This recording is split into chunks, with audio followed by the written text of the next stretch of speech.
de 300 millones de hectáreas tratadas en más de 14 países. Spraytec Fertilizantes. Tecnología líder, producida en la provincia de Santa Fe.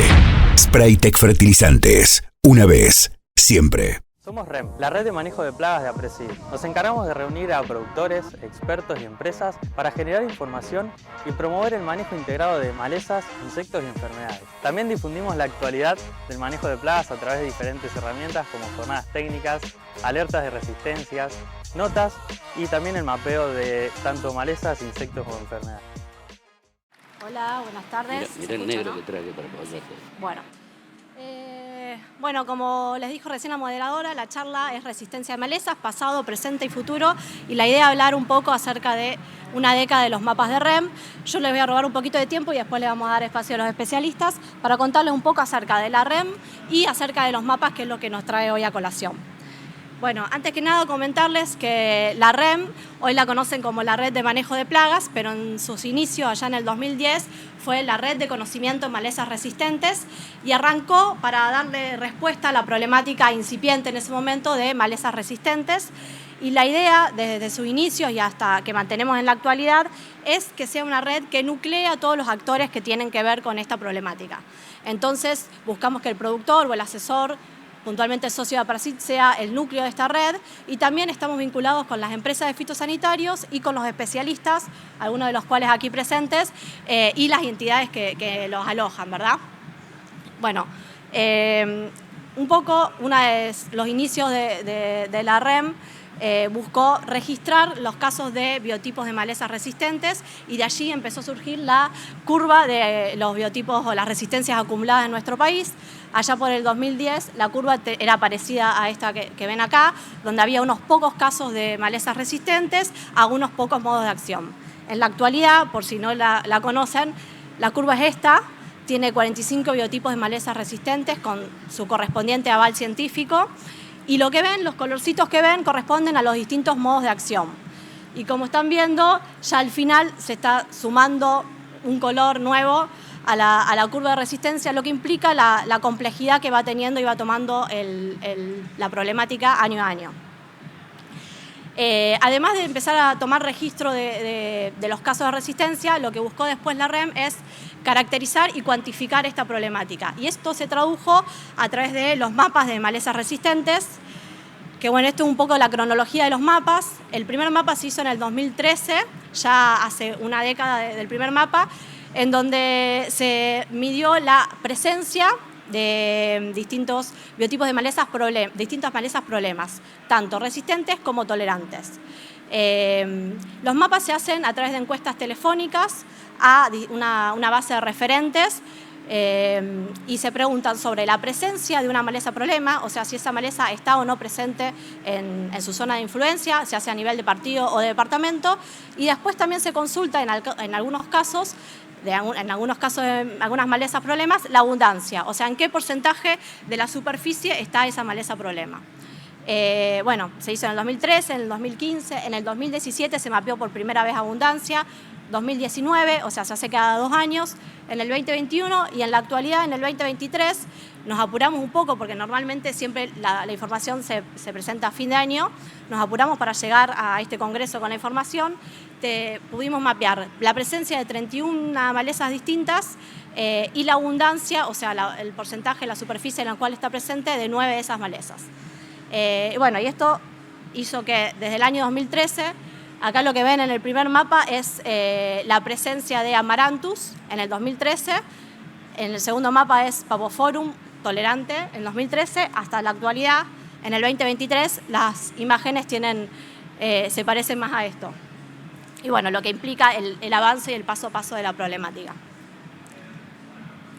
Un poco para mostrarles los resultados generales del mapeo de este año, que ya la información está disponible en la página web de APRE, y un poco también van a mostrar específicamente cada una de las malezas los especialistas acá invitados. Esto es en general los resultados de la presencia geográfica, o sea, las malezas con mayor presencia geográfica, el top 10 de las 31 esas que les mapeamos, que les conté que mapeábamos. No sé si se llega a ver bien los nombres, pero bueno, las 2 primeras son Coniza resistente a glifo, Amaranthus resistente a glifo, que ya están casi en el 100% de los departamentos o partidos mapeados. Después le siguen el leucine, equinocloa, sorgo, aparecen las tolerantes, comelina, cloris.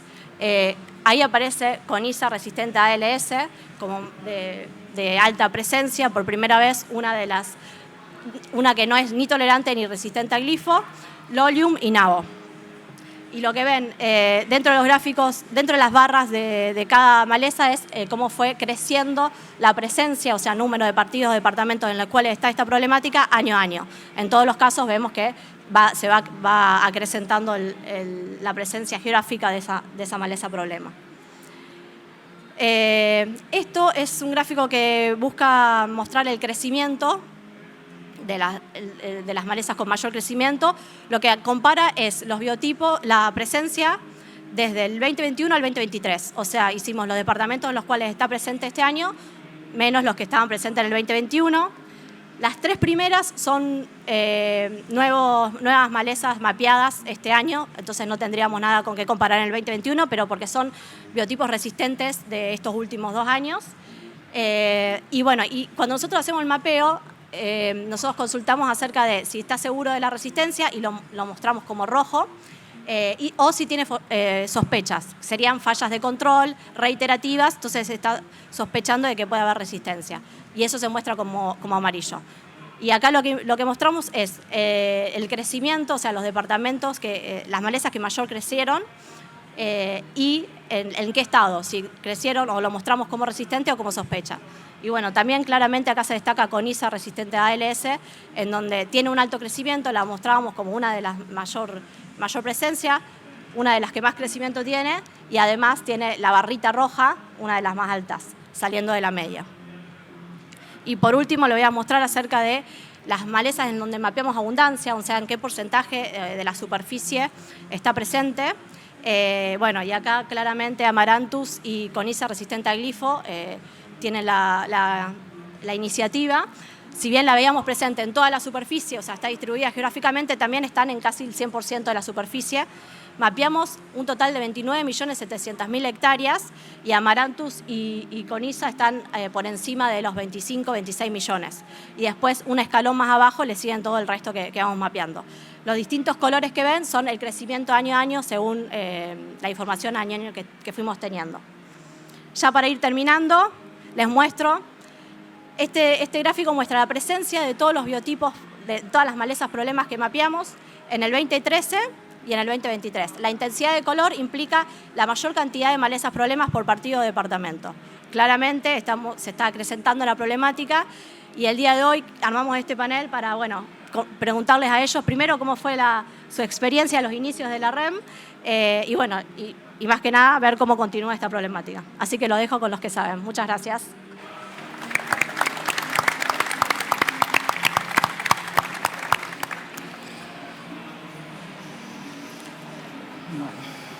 Ahí va. Hola. Bueno, buenas tardes para todos. En principio, mientras va apareciendo mi presentación, agradecer a Euge, a los chicos de la REM, a Martín también, con quien interactuamos mucho tiempo. ¿Se escucha ahí? Sí. Sí, bien. Bueno, y agradecerles la invitación para estar hoy acá con semejantes compañeros y también a Presid por la invitación. Bueno, yo voy a presentar en este caso todo lo que es los casos de resistencia en la provincia de Buenos Aires, de los cuales no todos los trabajos son míos o de mi grupo, sino que también he tomado parte. Afortunadamente hay mucha gente que está trabajando en esta temática en la provincia de Buenos Aires, gente de INTA, como es bueno, Mario Viña, en su momento bueno, Ricardo López, Ramón Gigón, Marco Yanicari, gente de la Universidad del Sur también, gente de la Universidad del Centro, ¿sí? No quiero dejar de nombrarlos porque voy a mostrar algunas de las cosas que ellos también estuvieron trabajando, investigando y que forman parte de los conocimientos que tenemos en cuanto a resistencia. Ahí va. Bueno, particularmente, si bien hay varias malezas en cada una de las zonas, Eugenio nos pidió que al dar esta presentación nos enfocáramos en los casos más problemáticos que teníamos. Para lo que es la provincia de Buenos Aires, como malezas seleccionadas está el caso de ryegrass, ¿sí? De Lolium. Tenemos 2 especies dentro del complejo de Lolium, Lolium multiflorum o ryegrass anual y Lolium perenne. Si bien las 2 especies están naturalizadas y pueden comportarse como malezas o se comportan como malezas en la provincia de Buenos Aires, Lolium multiflorum o ryegrass anual es la más problemática, así por la competencia que ejerce en el cultivo y también la que está más difundida o más diseminada y con mayor cantidad de casos de resistencia. Así que bueno, voy a seguir hablando de ryegrass anual. Un poco para ver cuál es el momento y la problemática principal que tenemos con esta maleza, presento lo que son los flujos, ¿sí? El flujo de emergencia de ryegrass, que en particular en nuestra zona la tenemos muy asociada a otra maleza que es avena fatua o avena negra. Tiene ryegrass 2 picos de germinación a finales del verano, el primero, y un segundo un poco más retrasado en el otoño, pero de todas formas siempre vamos a tener nacimientos dentro de lo que serían los cultivos de fina, y es por eso que también se han generado casos de resistencia a herbicidas de posemergencia utilizados dentro de los cultivos de trigo o cebada. Pero también tenemos otra problemática importante que es en el barbecho previo a los cultivos de verano, así que es cuando generalmente se está llegando más tarde en el control y la planta está mucho más grande y más macollada, y es ahí donde los graminicidas sobre todo tienen más problemas.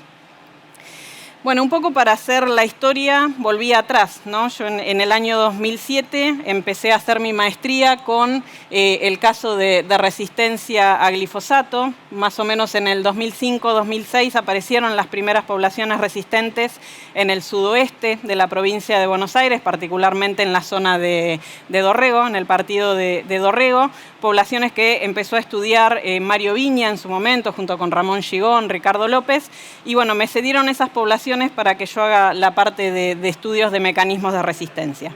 ¿Qué era lo que veíamos en ese primer momento? Bueno, resistencias principalmente o únicamente en ese caso, en un principio, a lo que era el herbicida glifosato, con índices de resistencia que estaban alrededor de 3 a 5, ¿sí? Índices de resistencia medios abajo. Y cuando veíamos los posibles mecanismos que podían desencadenar esa resistencia, lo primero que fuimos a estudiar es la enzima EPSPS, ¿sí? La enzima que inhibe el glifosato, en busca de las famosas mutaciones que estaban en ese momento detectadas y que se creían responsables, y bueno, lo que veíamos justamente era que no teníamos mutaciones, ¿sí? Varios años después, Marco Giannicari siguió estudiando estas poblaciones, en particular cuando se empezaron a generar resistencias múltiples, en conjunto con Matías Flores, que hoy estuve charlando con él, no sé si estará acá, y bueno, ellos lo que veían es que esta resistencia estaba mediada por detoxificadores, ¿sí? Como es la enzima P450. Bien, unos pocos años después de estos primeros casos de resistencia que aparecieron en el sudoeste, ya empezaron en el sudeste también los primeros casos de resistencia a glifosato, y en muy corto tiempo empezaron a aparecer las resistencias múltiples, ¿sí? Empezaron a fallar otros herbicidas. Lo que vemos acá, me estoy haciendo lío con esto, lo que vemos acá en este gráfico es un ensayo de control de distintas poblaciones, y creo que eran 12 poblaciones, donde vemos el peso seco y distintos tratamientos de herbicida. Tenemos el testigo, glifosato, estos 3 tratamientos, sí, que son utilizados los 3 en posemergencia de cultivos de fina, y aquí en el fondo 2 graminicidas, de los más utilizados hasta el día, digamos, actualmente para el control de ryegrass, y en mezcla con glifosato. ¿Qué es lo que veíamos? Bueno, en general, si bien en todos hay variabilidad, y esto es muy típico de estas poblaciones, no podemos decir que hay un perfil único, sino que muchas veces, alambrado de por medio y muy de la mano de lo que es la historia del uso de herbicidas, vamos a ver que hay variaciones en esos perfiles de resistencia. Pero en términos generales vemos que el que tiene, digamos, un control más bajo, ¿sí? O el promedio es más bajo en la generalidad de las poblaciones, sigue siendo el glifosato.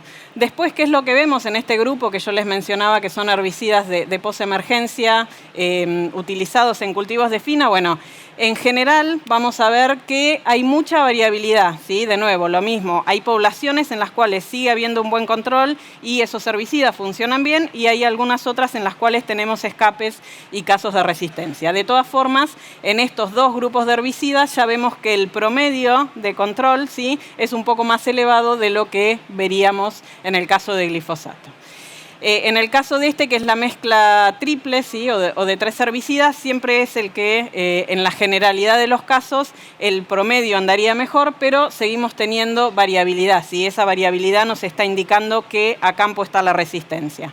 Es lo mismo que vemos aquí, ¿sí? Si bien los graminicidas en general siguen teniendo porcentajes de control muy alto o causan disminuciones más grandes de peso seco, a campo se ve esta variabilidad, y esta variabilidad quiere decir que ahí hay algún gen, ¿sí?, o que ahí hay algo que con el tiempo podemos llegar a seleccionar.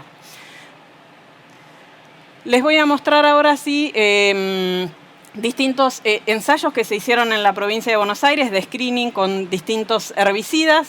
Por un lado voy a mostrar, ¿sí?, una experiencia que hicieron Mario Viña y su equipo en el año 2016, en el cual muestrearon en 13 partidos de 70 a 100 poblaciones que se colectaron. Con la misma modalidad lo hicimos en el sudeste durante el año 2018. Teníamos 6 partidos, 60 poblaciones.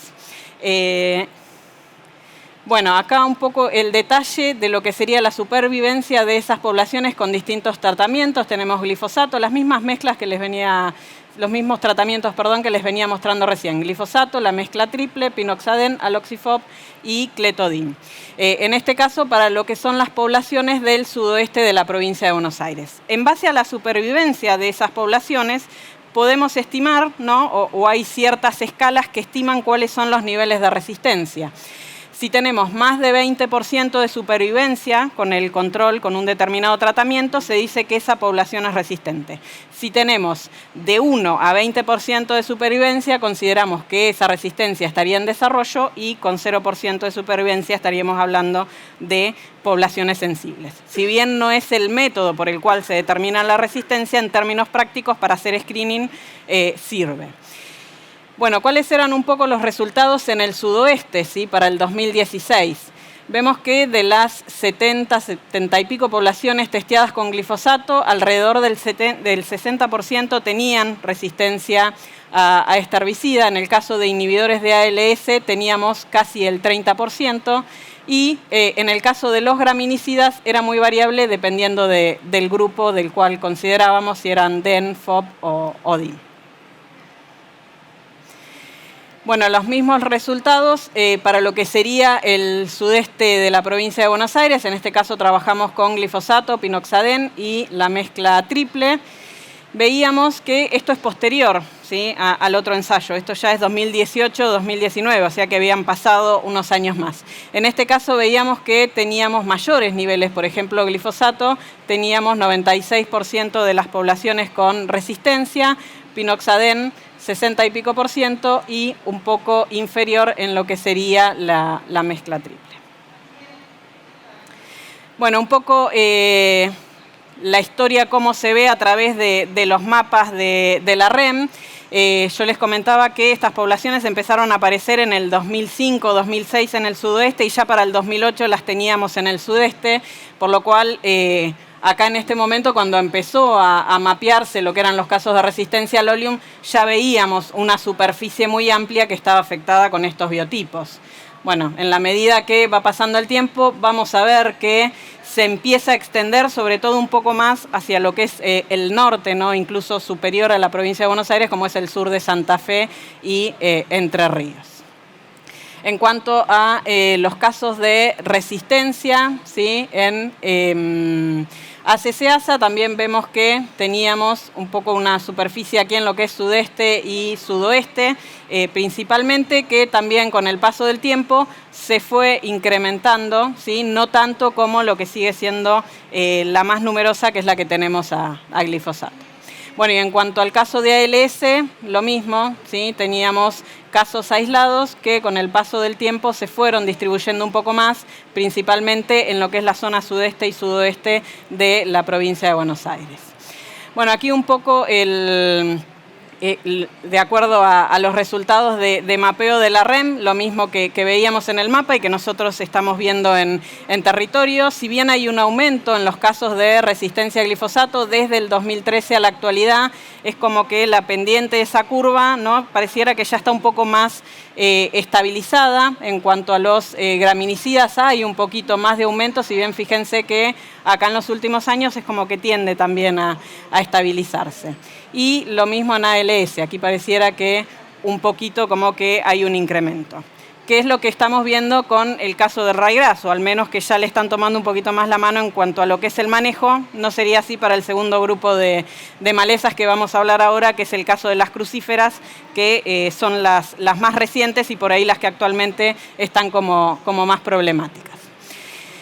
Dentro de las crucíferas voy a hablar básicamente de lo que es Brassica rapa o nabo, que es una de las especies más problemáticas que tenemos en la zona. Un poco también como para ver cuál es el momento y en qué cultivos tenemos mayormente los problemas. Aquí lo que sería la curva de emergencia. Tiene un pico de emergencia durante el otoño y otro durante la primavera, pero la característica que tienen en particular las crucíferas y el nabo es que siempre tenemos como un nivel basal de nacimiento, no es que se corta, sino que siempre vamos a ver plantas que están emergiendo. Por lo cual va a ser un problema. Si bien históricamente ha sido un problema en los cultivos de invierno, también es un problema en los cultivos de verano y en los barbechos. Voy a hablar, como les dije, de Brassica rapa, pero a no olvidarnos que tenemos otras también muy problemáticas, como es el caso del nabón. Si bien menos sectorizada los casos de resistencia, hay casos de resistencia ALS. Rapistrum rugosum, que era, al igual que Irfeldia incana, eran especies raras y cada vez las vemos más, ¿no?, con más presencia. Irfeldia tenemos casos de resistencia ya en el sudoeste, no en Rapistrum, pero sí más al norte se está presentando como una especie problemática, así que ojo también con estas. Bueno, en cuanto a lo que fue la historia de la resistencia en Brassica rapa, acá hay algo bastante curioso, ¿no? La primera resistencia que apareció fue la resistencia a glifosato, con índices de resistencia muy altos, y eso nos estaría indicando que es una resistencia de sitio activo o específica, y esto lo empezó a estudiar en biotipos de Balcarce la gente de la Universidad Nacional del Sur. Lo que ellos detectaban en estas poblaciones y que tenían índices muy altos de resistencia, al estudiar la enzima EPS-PS, vieron que tenía el transgén de resistencia que había sido incorporado a la colza en Canadá, ¿sí?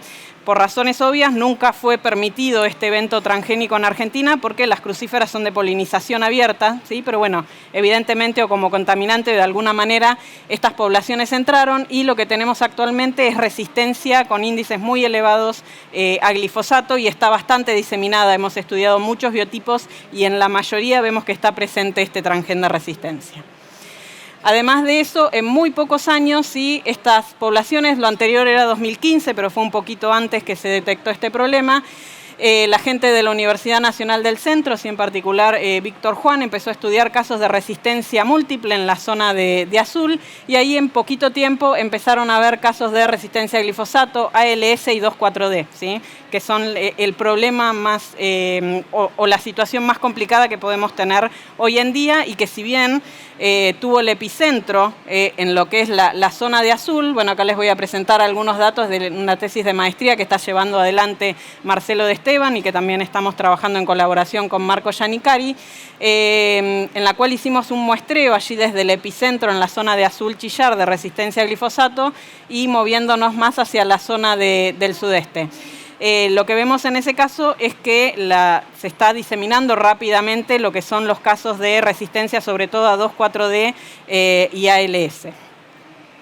Bueno, aquí un trabajo similar, ¿sí?, donde veíamos la supervivencia en cuanto a distintos tratamientos de herbicidas, 2,4-D, glifosato y metsulfurón. Si bien es una escala que usa distintos niveles de supervivencia que la anterior, fíjense que en base a la supervivencia nos habla de resistencia muy baja, baja, alta o muy alta. En este caso lo que veíamos en esas poblaciones que estudiamos en el sudeste, sobre todo centro y sudeste de la provincia de Buenos Aires, es que a 2,4-D teníamos menos del 40% con resistencia alta. Si uno se va acercando a la zona del epicentro, ve que la resistencia está, nos corremos un poco hacia Tandil, la zona de Balcarce, y es como que se va diluyendo. Pero ese frente sigue avanzando. En el caso de glifosato teníamos el 77% de las poblaciones evaluadas con resistencias muy altas. Quiere decir que al tratar la población más del 50% sobrevive. Y aún mayor en el caso de los ALS, ¿sí? Tenemos casi el 90% de las poblaciones con resistencias muy altas. Bueno, un poco también en cuanto a lo que fue, cómo se fue distribuyendo en el territorio los casos de resistencia. Aquí vemos lo que es la resistencia a glifosato 2015, ahí cuando recién empezaba a aparecer, y cómo rápidamente se fue diseminando, ¿sí? Es la que tenemos actualmente más difundida, como les decía, en la provincia de Buenos Aires. En cuanto a ALS, también empezó más ahí en la zona del sudoeste, pero actualmente ya ven cómo en pocos años se va tiñendo también todo lo que es la provincia, incluso también lo que es el sur de Santa Fe y parte de Entre Ríos. Y la resistencia 2,4-D, que si bien vamos a ver que es un territorio muy amplio, ¿sí? Yo no sé si por ahí cuando en estos casos quizás se pinta todo el departamento, cuando tenemos, yo creo que en cuanto a superficie no está tan extendida como lo que vemos a glifosato, ¿sí? Sí hay presencia en distintos puntos, pero si uno va al territorio no es que encuentra tanta cantidad como si vemos en los casos de resistencia a glifosato. Bueno, esto lo paso rápido. Lo mismo que mostró Euge, sí, el área afectada por distintas malezas en Argentina, para mostrar dónde estamos parados en la provincia de Buenos Aires. Si bien, como ven acá, hay distintas malezas y lo que sería Buenos Aires es el color azul, ¿sí? Tenemos muchos casos de resistencia. Las dos más problemáticas, que son las que hablé, serían esto. Afortunadamente estamos mucho mejor que lo que van a contar acá mis compañeros. Todavía tenemos bastante rotación de cultivos en la provincia de Buenos Aires, tenemos bastante cantidad de campos mixtos y eso nos ayuda en cuanto al manejo de la resistencia. Y bueno, también cuando preparaba esta charla, ¿no?, me puse a pensar en el camino, un poco antes de hablar muy poquito de lo que son las perspectivas, un poco lo que es la historia y también el camino recorrido, ¿no? Buscando distintos trabajos, ya sea viejos del grupo o de distintos grupos, un poco todo lo que aprendimos, ¿no?, desde aquel 2005-2007, cuando empezaron a aparecer las poblaciones, las primeras poblaciones que detectaron o que fueron preocupantes, como fue la del sorgo de Alepo, y ahí nomás apareció la resistencia en provincia de Buenos Aires, en Lolion. Y bueno, aprendimos mucho, sí, de lo que son mecanismos de resistencia, que hasta el momento no sabíamos nada: resistencia citoactivo, no citoactivo, específica, no específica, target, no target, costo en el fitness de esas poblaciones.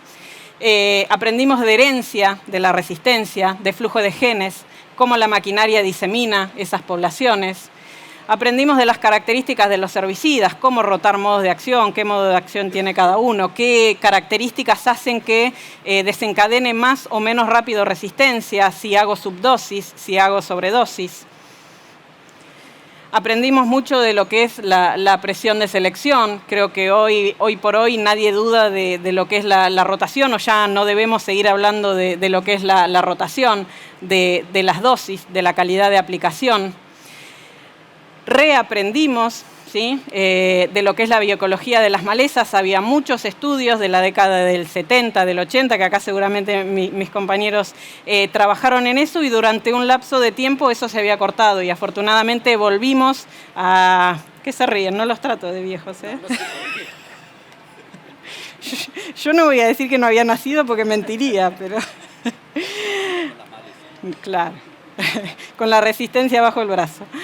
Pero bueno, afortunadamente volvimos a mirar estas cuestiones de la bioecología, de los flujos de emergencia, de la dinámica poblacional, de la competencia, de la fecundidad, un montón de cuestiones que afortunadamente nos ayudan en esto del manejo.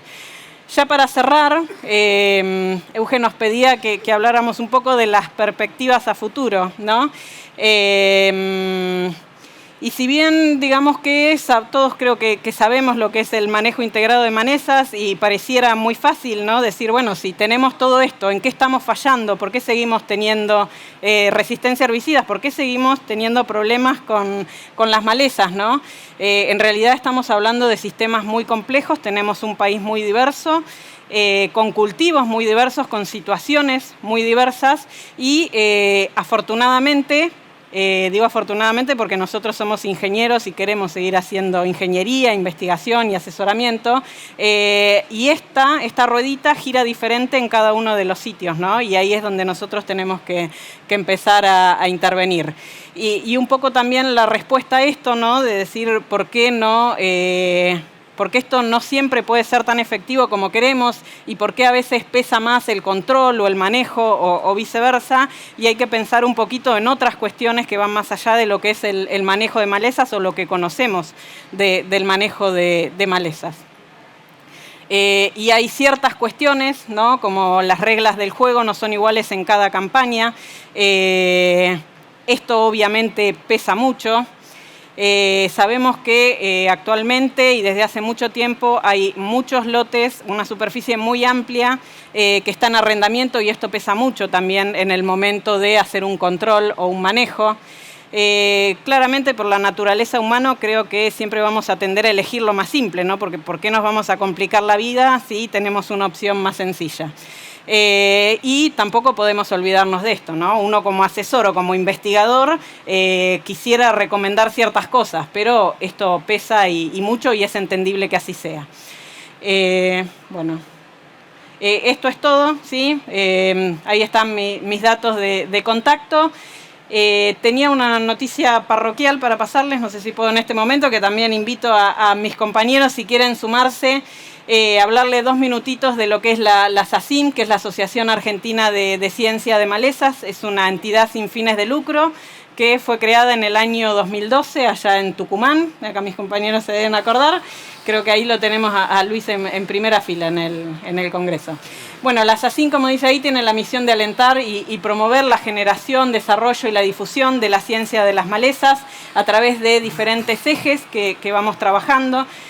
Nos encontramos cada 2 o 3 años en congresos, también a través de una publicación periódica en las cuales una revista de divulgación en la cual se van publicando diferentes trabajos y diferentes temáticas, entrevistas de las distintas personas que estamos trabajando en lo que son las malezas, y también a través de capacitaciones que se realizan anualmente. Y sí, lo más importante es que queríamos invitarlos a lo que es el 4º Congreso de la SACIM, que bajo el lema de Ciencia, Producción y... no leo nada. Ciencia, Producción y Sociedad hacia un manejo sustentable, ¿sí? Nos interpela a juntarnos a trabajar, ¿sí? En el manejo integrado de malezas con el desafío de asegurar una producción creciente, respetuosa del ambiente y también de las demandas sociales que últimamente son tan importantes. Así es que, bueno, los invitamos a todos, primero a que conozcan la SACIM, nos pueden buscar en las redes, pueden asociarse y ser parte también de la institución. Y particularmente el 14 y 15 de septiembre nos vamos a estar encontrando en el 4º Congreso Argentino de Malezas en el Sheraton, Mar del Plata. Así que, bueno, extendemos la invitación a todos aquellos que quieran sumarse y gracias a los chicos por cedernos este espacio. Bueno, no hablo más. Gracias. Perdón. 27. Bueno, buenas tardes a todos. Nuevamente, gracias a Presid por la invitación de compartir este escenario con amigos, algunos de muchos años, otros no tantos. La misma premisa, pero como era de libre interpretación, yo voy a presentar de otra forma la problemática. Y eso está bueno, porque después había visto lo de Marcelo, también nada que ver, va a estar muy integrado.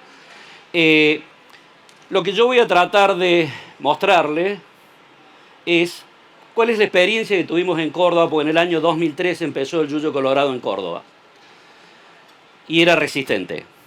Y estábamos asustados porque unos kilómetros más abajo habíamos detectado, después de un viaje a Estados Unidos, que el amaranto que estaba ahí era palmeri. y nos volvimos por demás de asustados de Estados Unidos. Gracias a Dios sigue estando al norte de La Pampa, en San Luis, pobres la gente de San Luis porque los vuelve locos, y no se movió como esperábamos que se fuera a mover, pero sí se movió Amaranthus. Entonces, para las 3 malezas que me voy a comentar, porque me dieron una extra, los amigos al último momento dijeron, decía algo de rama negra. Digo, ¿por qué? Si no es tan importante rama negra. ¿Por qué tenemos que hablar de rama negra? Entonces, vamos a ver más o menos cuál es el crecimiento de la dispersión, cómo aumentó los biotipos resistentes y cuál es la propuesta de manejo que hemos hecho nosotros para cada una de estas malezas. Presencia de Amaranthus. Como ven, la zona roja aparece el sur de Córdoba. Efectivamente, ahí empezamos a volvernos locos cuando vimos esto. Siguió creciendo y llegamos al 23, donde no hay un espacio que sea de agricultura que no haya colorado. Cuando íbamos a dar las charlas allá por el año 2018 a Buenos Aires y le decíamos Colorado, nos miramos como si fuéramos unos marcianos los que estábamos en Córdoba. Nosotros lo estábamos padeciendo y le queríamos contar nuestra experiencia. Bueno, creo que ahora estamos todos iguales. No le voy a contar nada nuevo. Y cuando vemos porcentaje de lotes afectados, mucho peor. O sea, es rojo punzó prácticamente lo que tenemos. No nos salvamos. Entonces, Villa Valeria. Y una de las cosas impactantes de estos Amaranthus palmeri, es que efectivamente la capacidad de dispersión de esta maleza es monumental. Por supuesto, esos mapas no se explican sin la cosechadora, que después vamos a hacer especial mención. Pero miren esto. Estas son unas fotos de Julián Oliva, uno de mis socios y compañero de la universidad. Ese era un Amaranthus palmeri en el año 2012, el año 3 que ya habían empezado. Esto es el 2014, el mismo alambrado al fondo, la foto más de lejos. Y este es el 2015. Eso es yuyo colorado. Entonces, cuando nosotros viajamos y le decimos, cuidado muchachos, habíamos visto que en 3 años se te tapaban los lotes y había que empezar a manejarlo.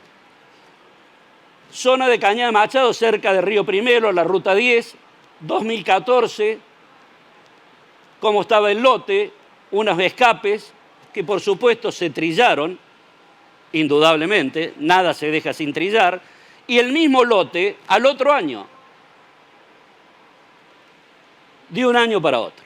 O sea, si hubiera de sacar la foto 16-17, se hizo maíz, hubiéramos estado mucho peor. Entonces, perdón, ¿qué pasó ahí? Me parece que se borraron un montón de diapositivas, ¿puede ser? Bueno, me la han acortado la charla. ¿Qué es lo responsable de ese color rojo? Se los presento. Hemos hecho todo lo posible para que esté en todos lados el yuyo colorado. Aparecieron 2 publicaciones de INTA con respecto a esto, planteando la problemática de las malezas resistentes, el manejo que teníamos que pensar, y las últimas 3-4 páginas eran cómo se debía limpiar la máquina cosechadora. ¿Cuántos limpia? Lo pregunto en voz baja. Nadie. Fue tan buena que la gente de Monsanto nos pidió la autorización y esto se publicó en portugués. Tampoco limpian los brasileros las máquinas, pero por lo menos la llevaron. En un cangilón, en un lote que no es complicado de malezas, contábamos acá en la palma de esta mano, que es de Julián, 8 yuyos colorados que volvían al lote. Porque toda la soja limpia que sacamos arriba del camión, toda la basura queda en el lote. Y cada vez que íbamos al lote, empezábamos viendo esto, la cola de una trilladora. Y cuando nos llamaban, veíamos la cabecera, que era la cola de la trilladora, y si teníamos un monte de eucalipto, hacíamos una curva de 90 grados para bordear el monte con yuyo colorado. Entonces, evidentemente, cada vez que nos decían de dónde vino esto, lo trajeron con la máquina.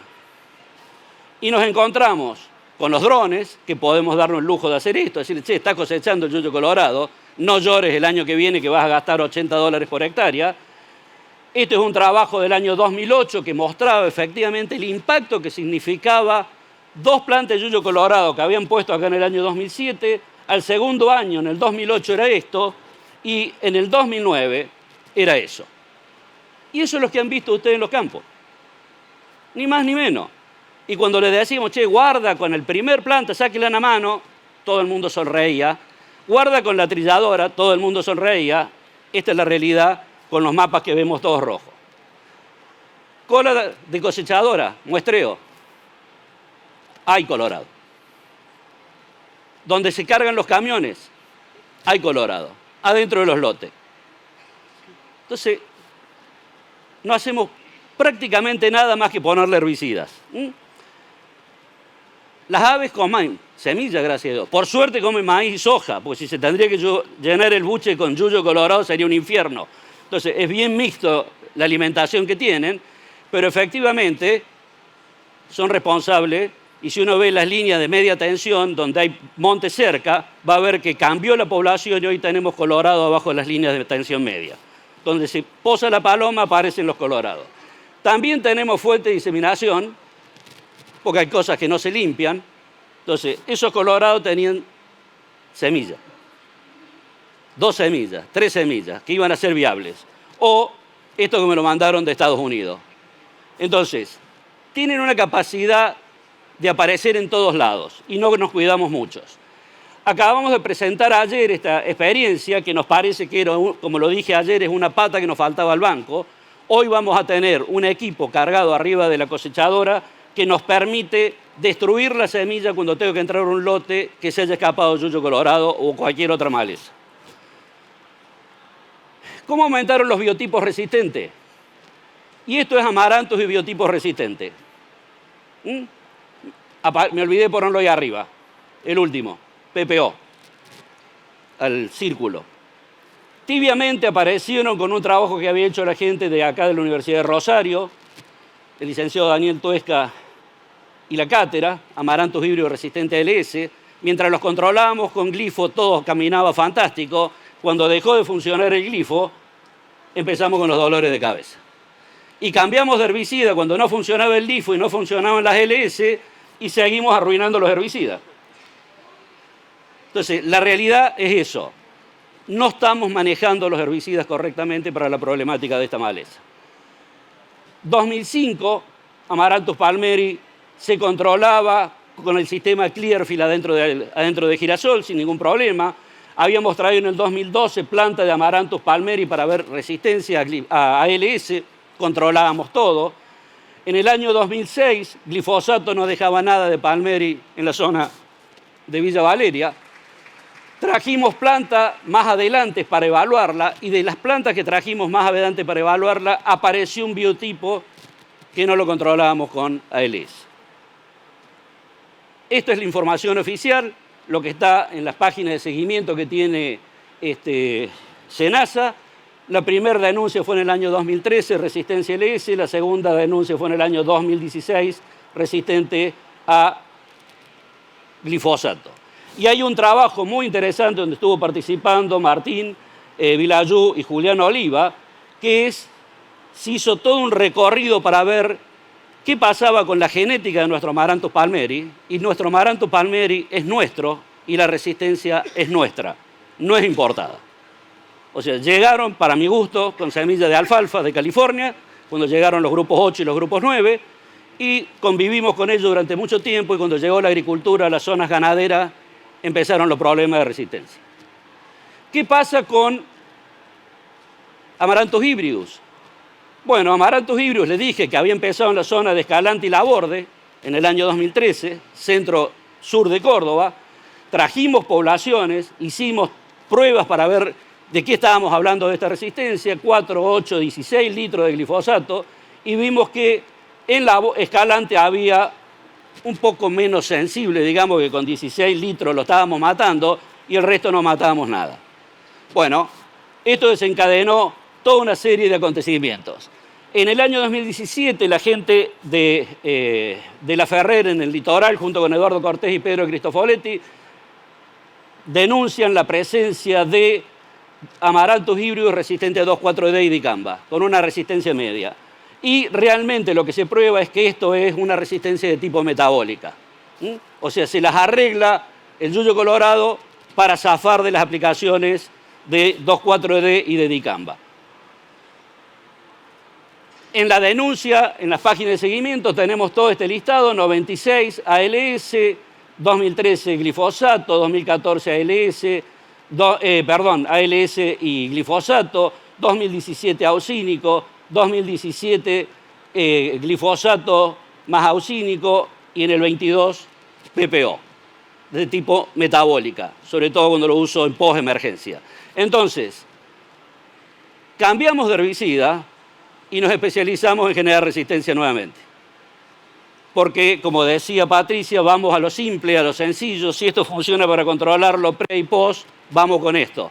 Entonces, tenemos PPO hasta en el dulce de leche, está en todos lados. ¿Cuáles son las propuestas de manejo? Bueno, el manejo cultural, cultivo de cobertura, distanciamiento, etcétera, etcétera. Los cultivos de cobertura, centeno funciona para demorar la aparición de amaranthus en la primavera. Funcionan y funcionan bien. No es que lo va a evitar, pero sí lo va a retrasar. En el año, allá hace mucho, mira, si mirás la fecha esa te vuelves loco, 89 en Estados Unidos estamos viendo cuál era el volumen de rastrojo que teníamos que poner para más o menos impactar sobre el nacimiento de Colorado. Esto era Amaranthus retroflexus, y realmente los 4.000 kilos era donde empezábamos a ver algo que frenaba. Un trabajo de Eduardo Cortés en otra maleza, pero muestra claramente con esta regresión que si yo logro 4.000 kilos de materia seca, estoy reduciendo casi un 70% el nacimiento de la maleza. Entonces ahí empezamos a cambiarle la cara a los herbicidas.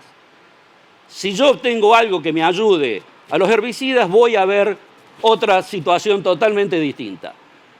Un trabajo que se hizo en el sur de Córdoba, en Huinca-Renancó, donde hicimos un ensayo espejo. Esto lo estaba llevando adelante la gente de FMC. Se había sembrado cultivo de servicio, un centeno, y a la par se había sembrado soja. En esta dirección estaba la aplicación de herbicida, en esta dirección la siembra. Muy rápido, miren el centro de la foto, van a ver tratamientos de herbicida en un lote que no tiene cultivo de servicio y el mismo tratamiento en el lote que tiene centeno de antecesor. Sin cultivo de servicio, con cultivo de servicio. Sin, con, sin, con, sin, con, sin, con, sin, con. Los cultivos de servicio ayudan. Ni lo duden. ¿Qué cultivo de servicio? Fantástico. Dentro de las tantas cosas que hicimos fue evaluar trigo, triticales, centeno. Nos peleamos con los amigos de INTA Marco Juárez que querían que yo dijera trigo, pero realmente el trigo no termina de atajar todos los nacimientos de Colorado, triticales algo mejor, y cuando íbamos a centeno prácticamente demoramos muchísimo la aparición de Colorado. ¿Qué es centeno? Hoy están trabajando para caracterizar la agresividad de las cebadas en INTA Barrow, creo que es. Hemos charlado con Mario Viña antes que se fuera, hemos charlado mucho. Bueno, acá evaluamos distintos cultivares de centeno.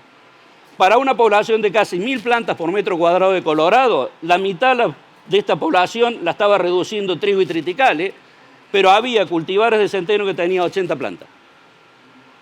Y había cultivares de centeno que tenía 344 plantas. Y no se podía explicar por la biomasa. O sea, no era un problema de biomasa. O sea, hay algo más, alelopatía, que puede estar colaborando con determinados materiales para que sean más agresivos que los otros. Cosa que todavía nos falta seguir avanzando. Por supuesto, cultivos de cobertura, siembras aéreas arriba de los lotes de maíz, lo que estamos posicionando nosotros en nuestra zona, y inmediatamente después de la siembra de la cosecha de soja, empezar con la siembra de cultivo de servicio. Yo tengo que mecanizarlo. Achicar la distancia es fundamental si los lotes tienen una presión elevada de Colorado, y buscar variedades agresivas, misma fecha de siembra, esta variedad con respecto a esta. Y si esta variedad lo hubiera sembrado 35, tengo el suelo cubierto, tengo el mejor herbicida post-emergente para controlar Colorado. Perdón. Con respecto al manejo químico, primer tema fundamental que siempre lo hemos dicho y lo seguiremos repitiendo. ¿Qué presión tengo en el lote? Si yo no tengo ese dato, estoy a ciegas, estoy tanteando. En estas condiciones todos los herbicidas funcionan fantástico. En estas condiciones, muy temprano empezamos a tener escape. Entonces, si depende el lote que yo tenga y la problemática que yo tenga, es el posicionamiento que tengo que hacer los herbicidas y, por supuesto, el costo que voy a tener. No sale gratis tener un banco de semillas alto de yuyo colorado. Un dato ilustrativo, esto fue 2015-16 en Montecristo. Hay un amigo acá que dice que la muerte consume. Le tomamos esa frase porque nos gusta. ¿Qué pasa si yo tengo 600, 400 o 250 plantas por metro cuadrado para una dosis de sulfentazón interesante a los 30, a los 50 y a los 65 días? Si yo tengo una baja población, los controles son muy buenos a los 30 días y todavía me puedo dar el lujo a los 50 días seguir manteniendo un 80%. Ahora, si yo tengo poblaciones altísimas, inicialmente me siento contento porque la veo más o menos. A los 50 días tengo que pedir pido y tengo que salir con todas las aplicaciones post-emergentes. O sea, dependiendo de ese banco de semillas, es lo que yo puedo esperar del funcionamiento de los herbicidas. ¿Qué es lo que decimos entonces? Si los bancos de semillas son importantes, aplicaciones solapadas. Yo tengo que durante un periodo largo de tiempo tener una dosis de herbicida en el suelo que frene la germinación de yuyo colorado. Podemos combinar los herbicidas que querramos en los distintos posicionamientos, pero la realidad es que tenemos que tener algo que me ataje el nacimiento de yuyo colorado por más de 100 días. Probamos con sistemas solapados. Empezamos a hacer esto en el año 2015. Distintos solapamientos. Una población relativamente baja con respecto a las 1000 por metro cuadrado que le mostraba antes. Bueno, si uno mira acá, a los 160 días, me parece que es, o 120 días, los niveles de control son casi del 100%. No importa cuál primero o cuál segundo. El hecho que yo superpuse dos herbicidas que me controlan la germinación de colorado. Y logramos niveles de control muy buenos con una población relativamente baja de yuyo colorado. Trabajos en San Luis en el año 2019. Esto es el promedio de 14 tratamientos preemergente, utilizando diflufenicán en el barbecho corto 30 días antes. La gente de San Luis no lo quería hacer, dudaba por el tema lluvias, lo terminamos de convencer y realmente todos los tratamientos que yo hacía con un barbecho corto previo de diflufenicán mejoraba en forma sustantiva los 14 tratamientos que venimos a hacer después. Y en algunos casos había 15% de diferencia de niveles de control. A modo de ejemplo, esto es, sin diflufenicán, en preemergencia, una mezcla de flumioxacin, metribuzin y ligate, pensando en las gramíneas, ligate, no para colorado, esto es palmeri. Fíjense en la cantidad de malezas nacidas. O sea que a los 40 días me estaba quedando a pie. ¿Qué pasa si yo le ponía diflufenicán? Esto es con diflufenicán, la misma mezcla. Tengo un escape, pero no tengo nacimientos. ¿Qué pasa si yo no tenía diflufenicán acá y puse flumioxacina y terbutilacina? Miren los nacimientos ahí abajo. Escapes hay siempre en palmeri. Miren los nacimientos acá cuando yo puse diflufenicán y después vine con esa mezcla en presiembra. Entonces, la realidad es, si yo anticipo los nacimientos con un herbicida, impacto de sobremanera cuando uso los otros herbicidas en la presiembra de la soja o del maíz. El hecho de tener que ingresar 2 veces nos trajo un montón de preguntas por parte de muchas empresas que decían, che, nos estás pidiendo que 15 días vengamos a aplicar de vuelta o a los 20 días, es un dolor de cabeza. Entonces empezamos a probar triple mezclas. Testigo que queda claro dónde está, probamos triple mezclas para ver qué pasaba. Había triple mezclas muy interesantes, pero ¿qué ocurría? Esto era hasta los 60 días, algunas parecían interesantes, pero cuando íbamos a los 85 días, lo que parecía interesante dejaba de ser interesante. O sea, yo hacía triple mezcla y estaba obligado a volver a repasar si el banco de semillas era importante. Acá estábamos hablando de 1.300 plantas de yuyo colorado por metro cuadrado. Esto sería una cabecera con yuyo colorado. Entonces, no nos terminaba de cerrar la triple mezcla. Tenemos que seguir pensando que si queda en yuyo colorado lo tenemos que sacar a mano. Y esto lo mostrábamos y se nos reían mucho. Hoy hay cuadrillas en Córdoba que la contratan para ir a sacar yuyo colorado a mano. Lo que hemos visto en los últimos años gana el yuyo colorado. Entonces, ¿qué decíamos en Córdoba? Esto lo robamos, por supuesto. Creo que es de Arkansas esto. un proceso de aprendizaje que lleva 5 años. En el norte recién empezaba, porque empezamos del sur al norte en Córdoba. En el sur ya estaba afinado. A los 5 años esos lotes tapados de colorado, vos veías soja sin colorado. Se había entendido el mensaje, el productor ya lo lleva a cabo. Pero en el primer año todo el mundo dice, y le pijoteé la dosis del herbicida. Entonces, al otro año van con el mismo herbicida con las dosis llenas. Y ya tenemos el segundo año que cosechamos yuyo colorado y vamos a cosechar de nuevo. Y ahí empieza el dolor de cabeza. Y cuando preguntan cuánto tienen que poner y uno le dice 80, 100 dólares, ese año tampoco lo hacen en el peor lote. Y el resto se sigue multiplicando. Y lo demás ya lo conocen en la película. 3 minutos. No. Antes de esta, ahí. Futuro. Es la principal maleza que está como driver en el desarrollo de nuevos mecanismos de acción de herbicida. O sea, el colorado, las compañías consideran que va a seguir estando dentro de 10 años si viene con un mecanismo de acción distinto y va a haber negocio en eso.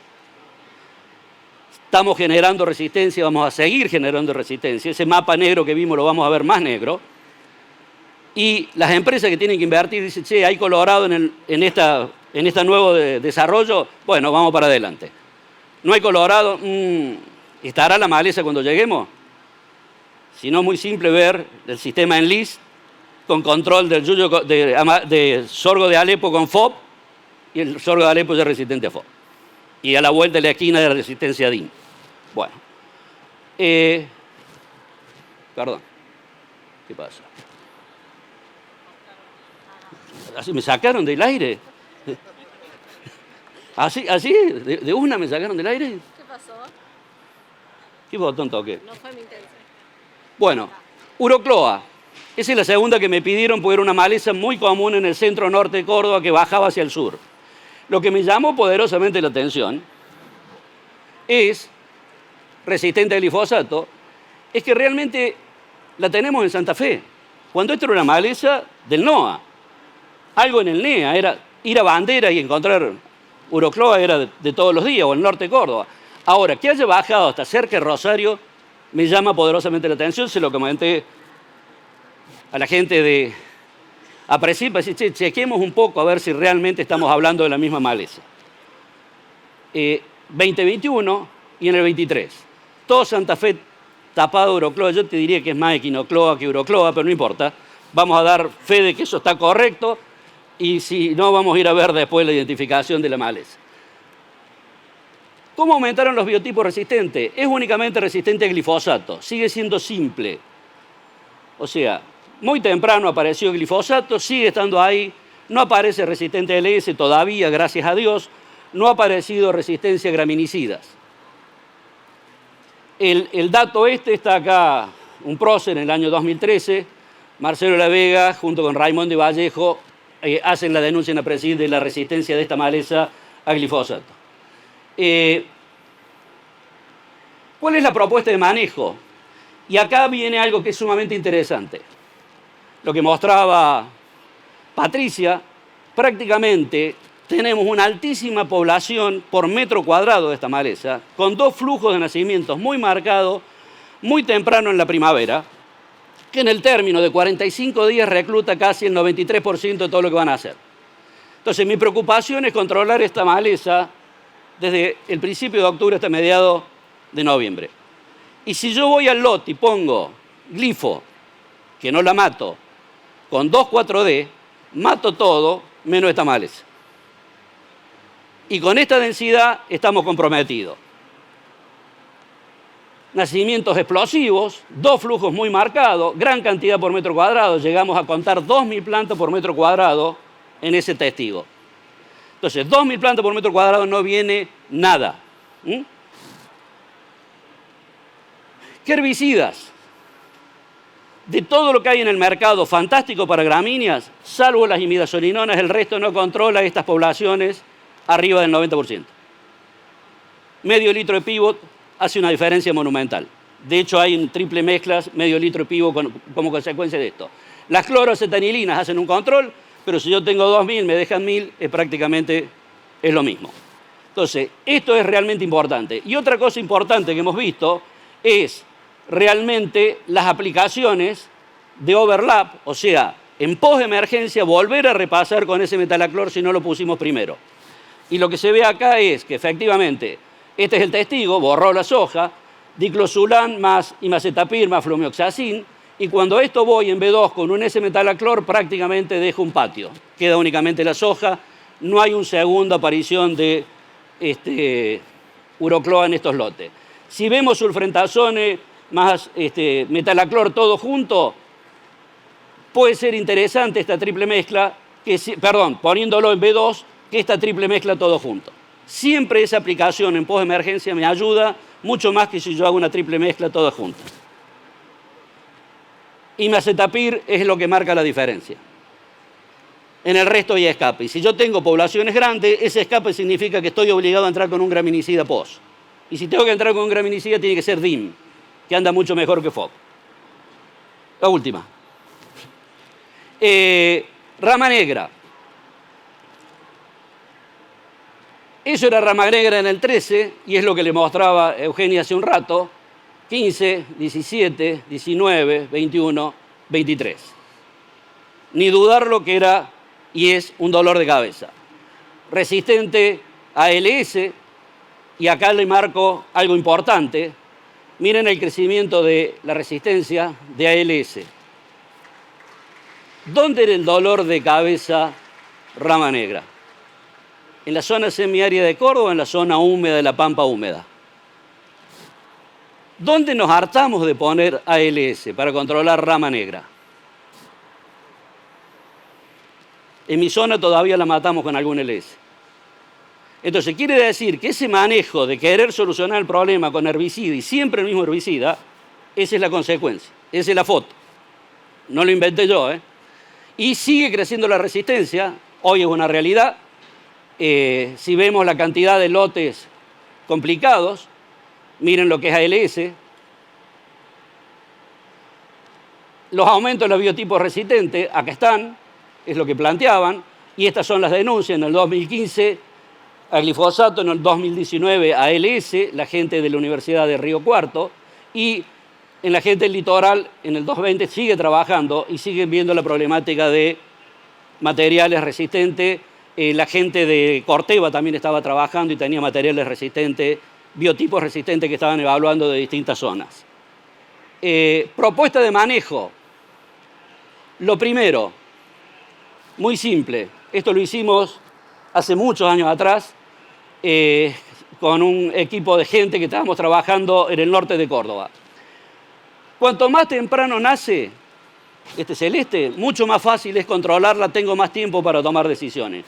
Cuanto más tarde nace, el círculo rojo es cuando empieza a elongar la flor.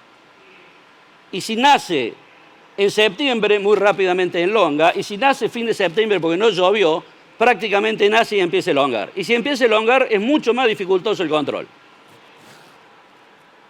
2 años trabajamos con el mismo protocolo para 3 tamaños distintos de maleza, y de los 16 tratamientos que estaban, hay diferencias significativas cuando lo pones todo junto y comparás con tamaño.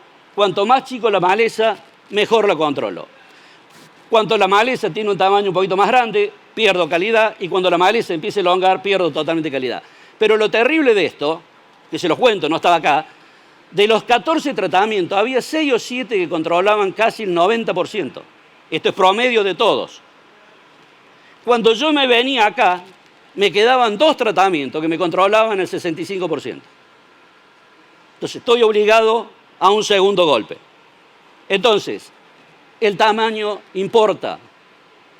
La oportunidad de aplicación importa si no quiero gastar y si no quiero poner dosis monumentales para ir a solucionar un problema que después genera resistencia.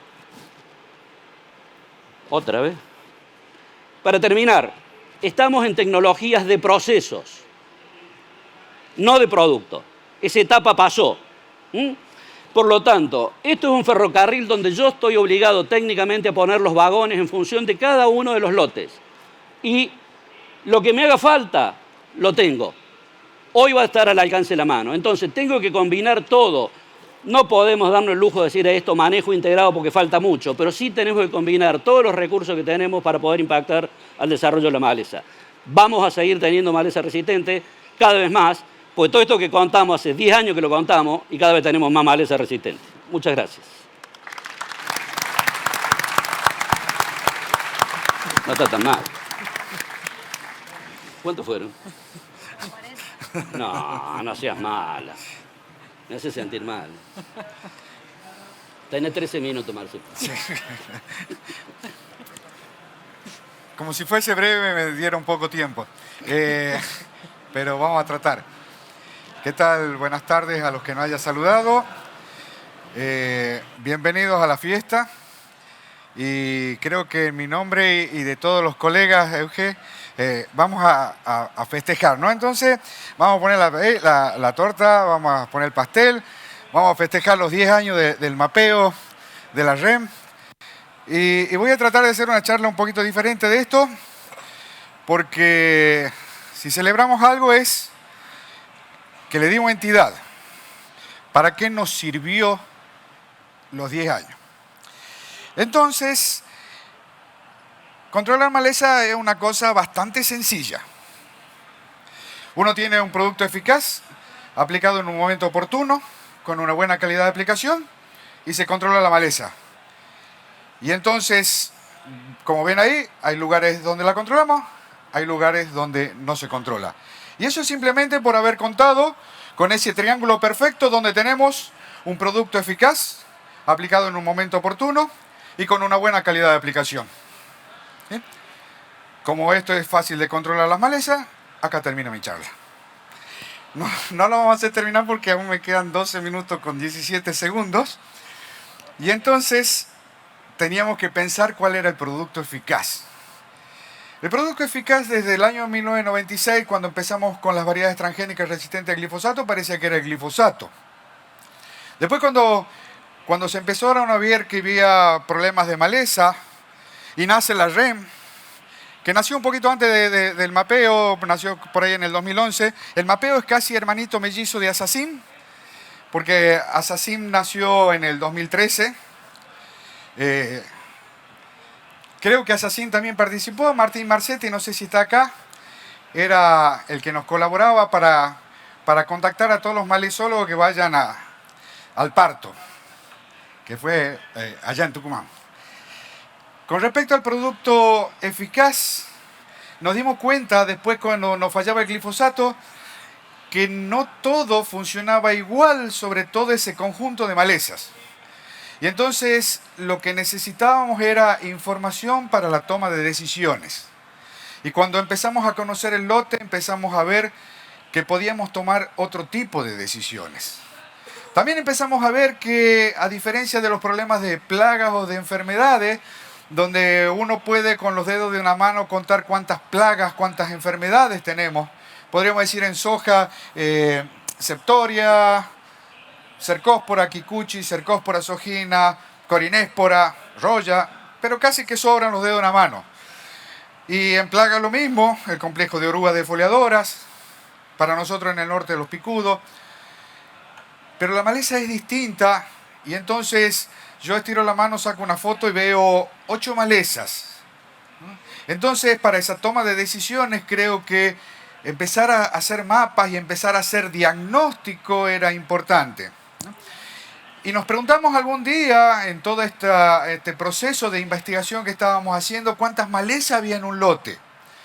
Y nos dimos cuenta que veamos ahí el promedio simplemente, para no hablar de uno por uno, y decimos que hay 37 malezas en un lote que pertenecen 9 a la familia, a las monocotiledóneas y 28 a las dicotiledóneas, que pertenecían a 18 familias diferentes, y ahí nos dimos cuenta que no había un herbicida que podía controlar todo, que necesitábamos determinar cuál era ese producto eficaz y cómo se iba a comportar ese producto eficaz en distintos ambientes. Y entonces ahí se empezaron a meter dentro de nosotros los colegas, los químicos, como mi amigo Hugo March, que nos enseñaba los coeficientes octanol-agua y cómo se absorbía, y hasta lo último que me enseñaste creo que fue la ley de Le Chatelier, para entender cómo era la volatilidad. Soy una carga para Hugo, porque siempre le estoy consultando algo. Y en ese diagnóstico empezamos a ver algo que dijo Luis sobre los drivers, ¿no? ¿Cuál es la maleza driver? ¿Cuál es la maleza que empieza a manejar el sistema? Que era lo que deberíamos determinar para apuntar los cañones ahí. Dentro de esas 37, ¿cuál era la que me causaba problemas, ¿no? Y entonces ahí veíamos que era un yuyo colorado y que manejarlo de otra forma era factible y podía ser logrado. Y entonces la REM nos empezó a decir cómo se iban acumulando todas estas resistencias, cómo iban apareciendo nuevas, y aparte de eso nos enseñaba, porque seguramente todos ingresamos alguna vez a esos folletos de manejo, ¿no? Donde algunos especialistas nos mostraban alguna forma de manejar, ¿no? Y por ahí, festejando estos 10 años, digo, ¿cómo nací y cómo crecí? Cuando yo me recibí yo pensaba que todo era químico. Vamos a probar herbicidas y vamos a llenar la mochila y vamos a empezar a hacer ensayos y vamos a determinar cuáles son los más eficaces. Y yo veía algunos investigadores que trabajaban en dinámicas poblacionales, poder germinativo, quiebre de dormiciones. Yo decía, ¿pero para qué? Si en el campo las malezas siguen naciendo, ¿no? Y entonces por eso quise poner este slide donde aparentemente en mi juventud, soy viejo, en mi juventud pensaba que todo era investigación aplicada. Hasta que un día empecé a darme cuenta la importancia de conocer un poquito esa investigación básica y que tienen que ir de la mano para tender puentes que van a coadyuvar al manejo. Y en esa investigación básica que nos enseñaba muchas veces la REM con todos estos diagnósticos que hacía, nos mostraba cómo iba creciendo también la maleza, ¿no? Cómo, por ejemplo, de leucine que voy a hablar, cómo pasaba de 5 millones de hectáreas, 9 millones de hectáreas del 2017 al 2019, y eso implica un crecimiento del 80%. ¿Qué estábamos haciendo? Porque ese diagnóstico también nos permite evaluar cuáles son las tácticas de manejo que estamos realizando. Entonces el leucine pasaba de las 5 millones a las 9 millones, crecimiento del 80% en 2 años, y hoy nos muestra que está en 12 millones de hectáreas, es decir, que creció más del 100% en solo 6 años. Cuando nosotros, los técnicos, los que tenemos que estar ahí, manejando el problema, ¿por qué sigue creciendo? ¿No? Y sigue creciendo porque la maleza es un poquitito más vieja que yo. Millones de años de evolución. Y entonces empezamos a reflotar todo eso que nos ayudaba a tender puente, que era la investigación aplicada. Y entonces decíamos sorgo de Alepo. Y estos son los estudios que hacía Claudio Guerza en Buenos Aires, ¿no? Con toda la gente de la UBA que estudiaron tanto, Emilio Satorre, ellos eran jóvenes en ese tiempo. Los periodos térmicos, cómo es la maleza, cómo es el comportamiento de la maleza en los distintos agroecosistemas, porque no tenemos un agroecosistema único. Y si queremos ver la soja nuestra del hemisferio sur con la soja del hemisferio norte, toda la soja, o prácticamente toda la soja en el hemisferio sur se hace en latitudes inferiores a los 37 grados. Y en el hemisferio norte son casi todos superiores a 37 grados de latitud norte. Entonces el clima afecta, y fíjense cómo nos enseñaba que afecta. Allá nosotros en el norte, 15 ciclos reproductivos en un sorgo de Alepo de rizoma. Quiere decir que desde que nace, desde que rebrota, en agosto, septiembre, allá en el norte, hasta que se muera por alguna helada, si es que se muere, va a tener 15 ciclos reproductivos. Imagínense la cantidad de semillas que produce. Mientras que en el sur solamente 3 ciclos reproductivos porque tienen ambientes mucho más fríos. Y fíjense ese mapa, y lo recuerden de los 15 y de los 3 ciclos, y fíjense la maleza. Esto no venía a ratificar,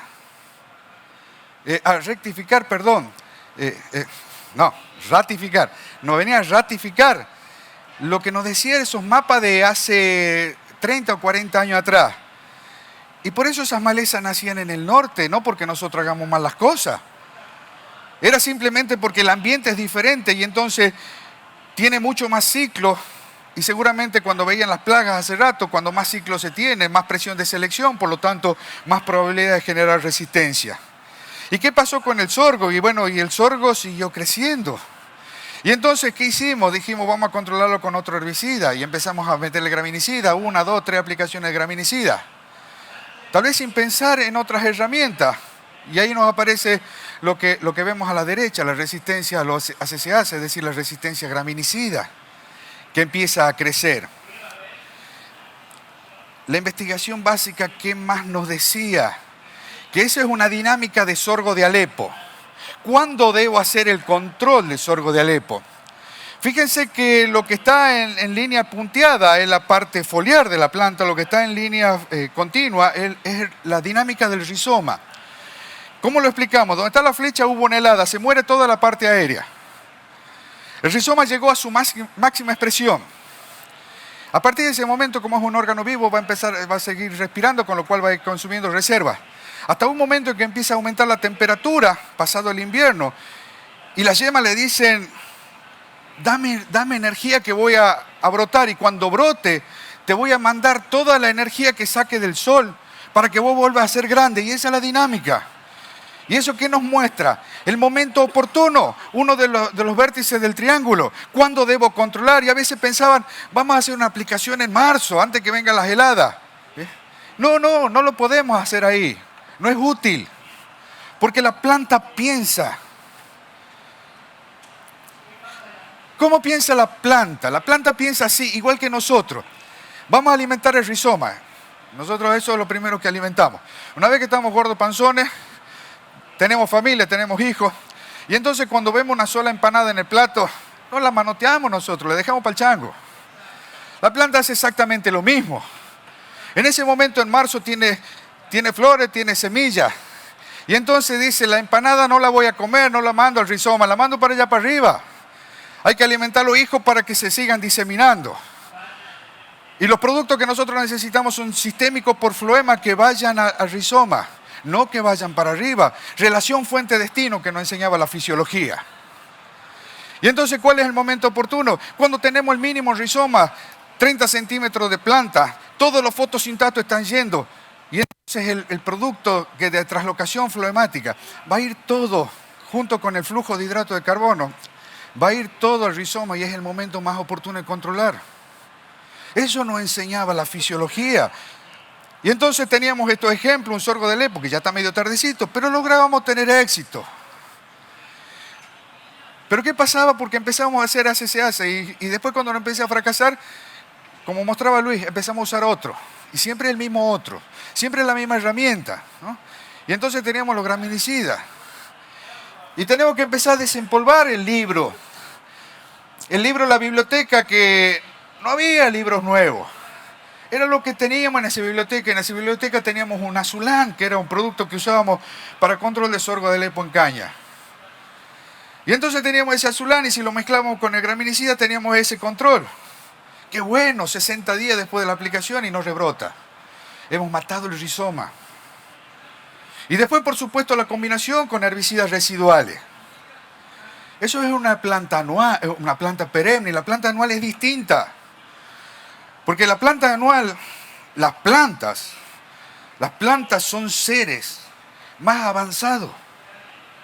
Las malezas son seres muy avanzados, dominaron el tiempo y el espacio. Luis nos mostraba cómo nos utiliza para trasladarse. Dominó el espacio y dominó el tiempo. Dominó el tiempo porque se duermen y se van a despertar tan jóvenes dentro de 2, 5, 10 o algunas malezas dentro de 50 años. La maleza para despertarse se va a despertar con una temperatura que va a tener una temperatura máxima y una temperatura mínima. Y si nosotros analizamos temperatura de suelo, ¿vieron cómo hacemos con la ecofisiología del maíz?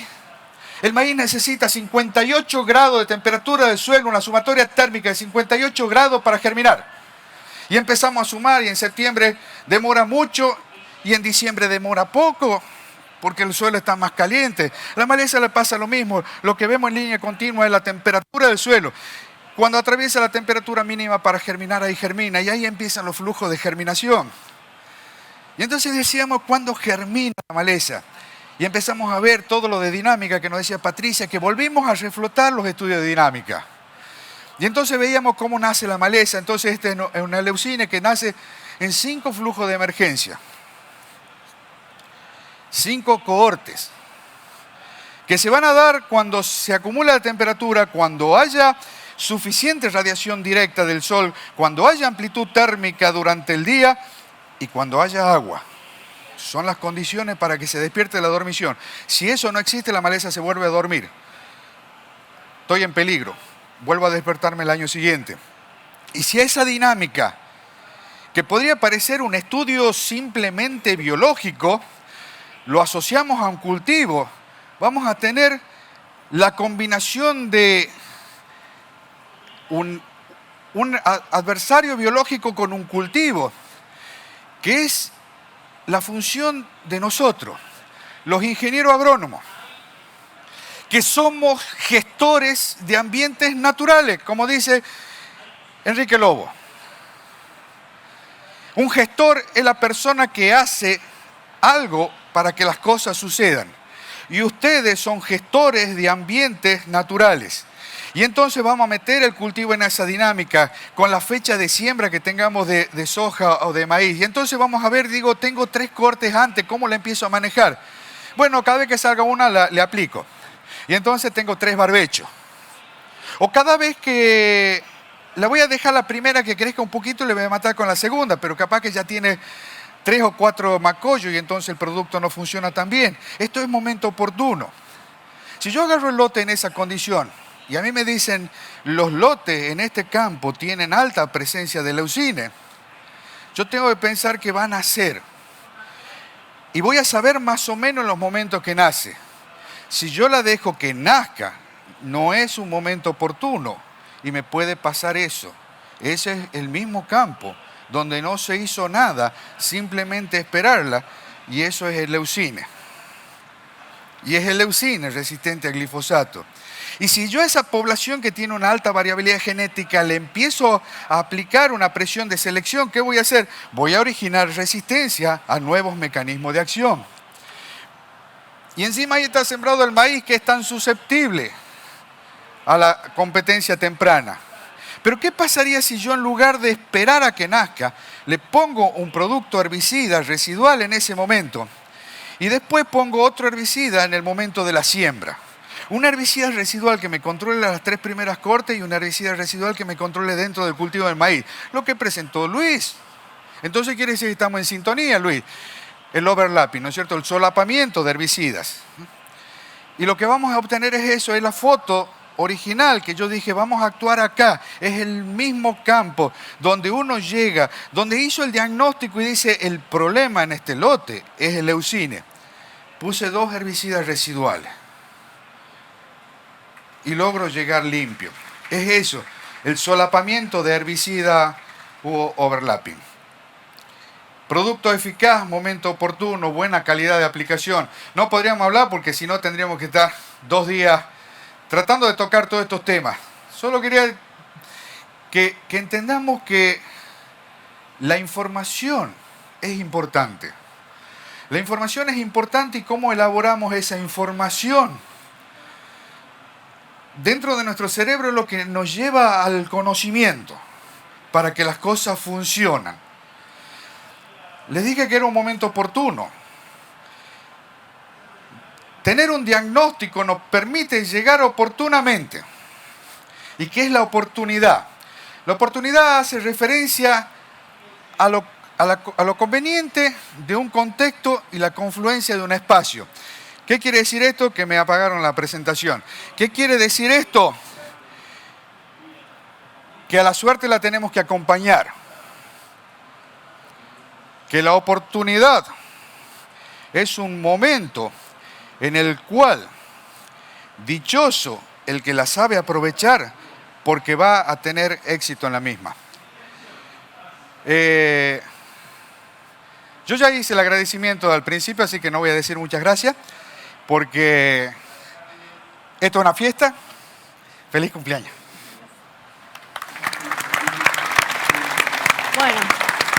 solo queda agradecer. A las 1:30 tenemos que dejar la sala.